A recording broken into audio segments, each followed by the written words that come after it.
Welcome back to Star Trek Starfleet Academy. This is a review of episode 3, Vitus Reflux. Vitus Reflux? What does that mean? We'll find out. Not gonna lie, this was a slog to get through. I didn't really like this episode. Let's dig in. So it starts off with Do-Re-Mi here working out first thing, like super early in the morning before his roommates are up. He's getting in his reps, trying to stay ahead of everybody else on campus, right? So after he's done working out, he leaves his cabin and bumps into Genesis, and this little exchange takes place.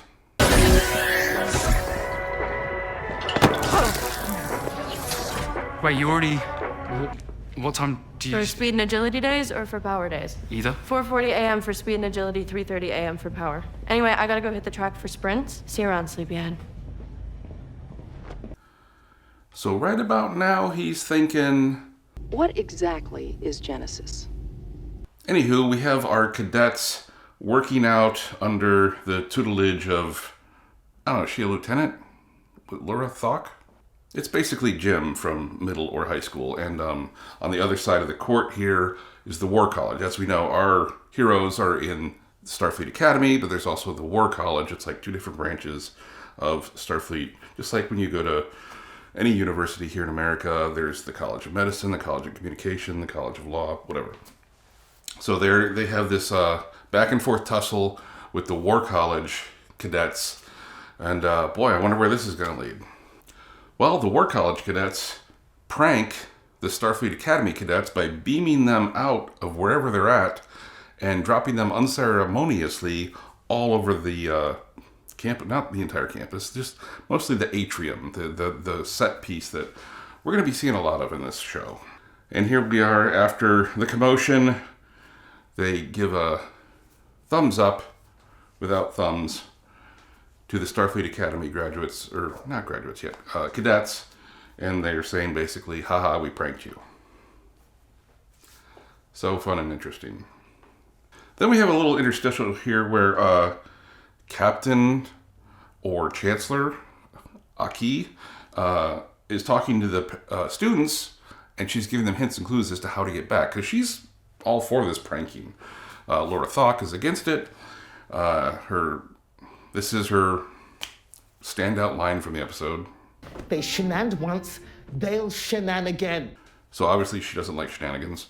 But why is the Chancellor telling them about this plant? The title of the episode is this plant, the Vitus Reflux. And here's a little bit more about it. We are going to plant and grow the rare and highly protected Vitus Reflux. Despite being known as the empathy flower, it's not actually a flower. It's a fungus. So then our cadets go into this simulation battle training where when they get zapped, they get beamed to a holding area, a penalty box, basically. So action, action, action, action.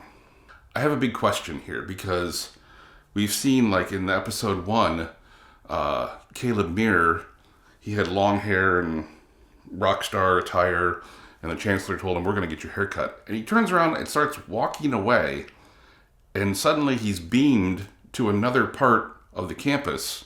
Instantly, when he beams, he's in a cadet uniform, and he has his hair cut. We know that the transporter can... We've seen people get beamed from a sitting position to a standing position. Back in the TOS days, you couldn't have intra-ship beaming. That wasn't a thing. It was only surface of a planet to a starship or starship to starship.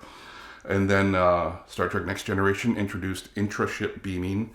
The beaming has gotten more ubiquitous, more of an easy way for the scriptwriters to handle situations. JJ totally screwed up beaming. We can get into that later. But so with all this beaming going on, the prank beaming, the games beaming, when they get shot, they get beamed out of the playing field. Why are they doing this? Let's begin.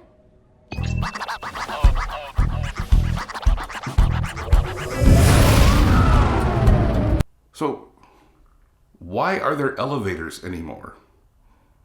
when people are beaming around frivolously from spot A to spot B, there's no reason to have elevators anymore.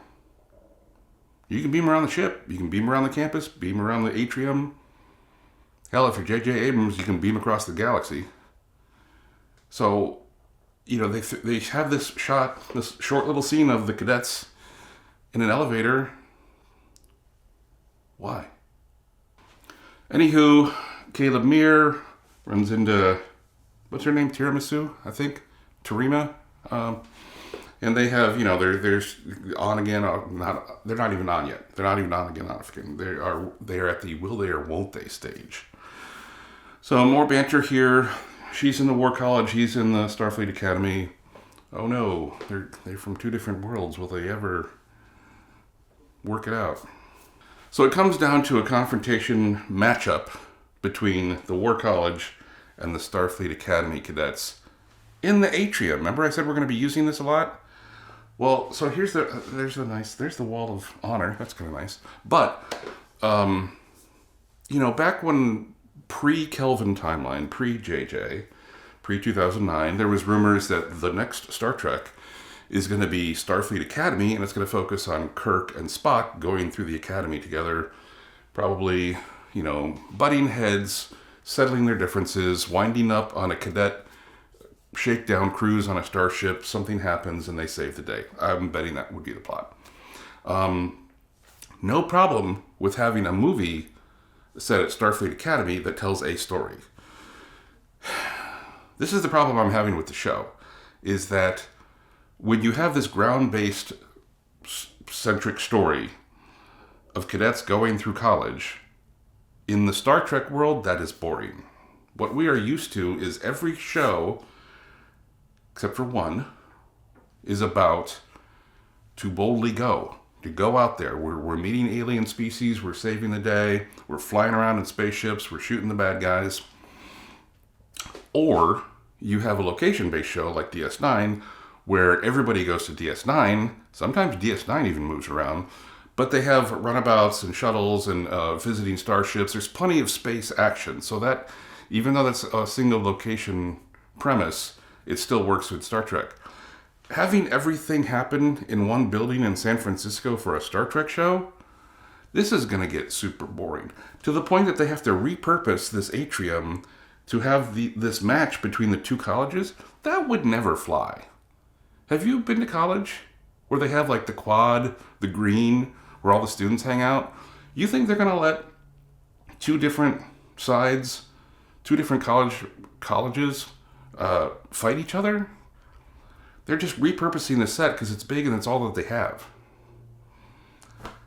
So unless this ship, this building is actually a ship too, unless they start flying the cadets out into space a lot more, I don't see this show lasting long, actually. Go boldly, people.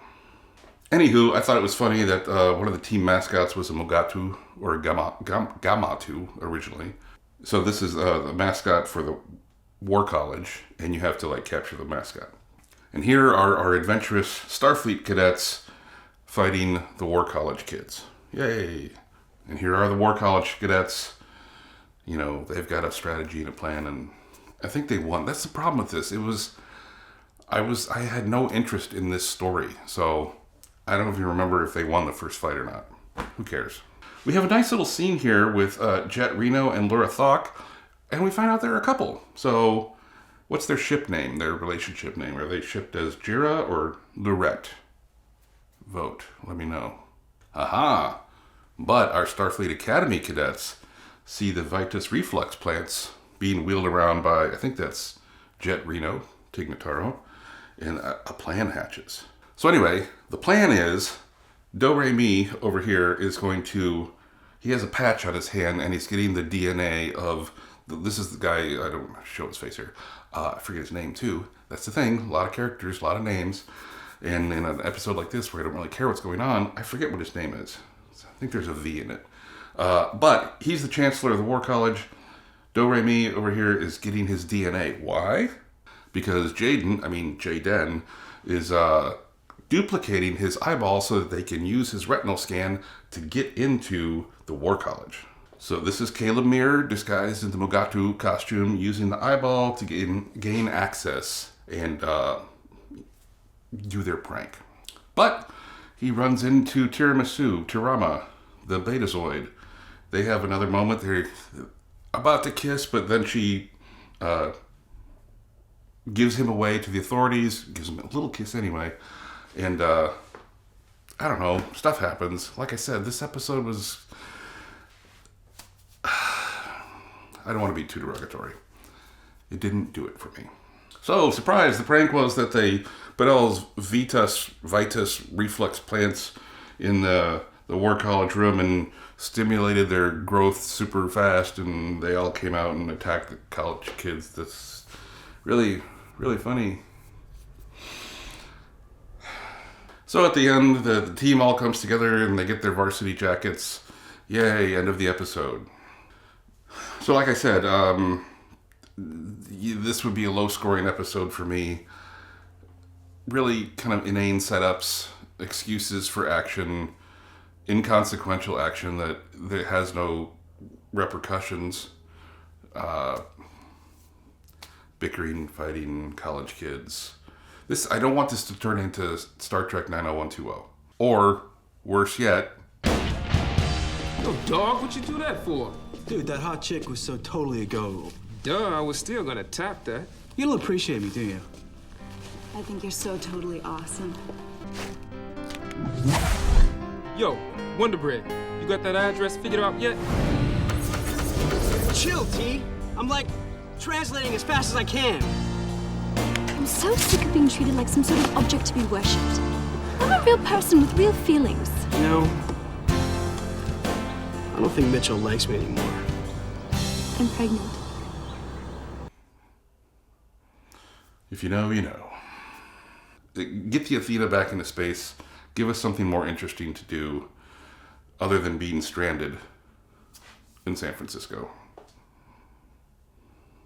Anyway, live long and prosper.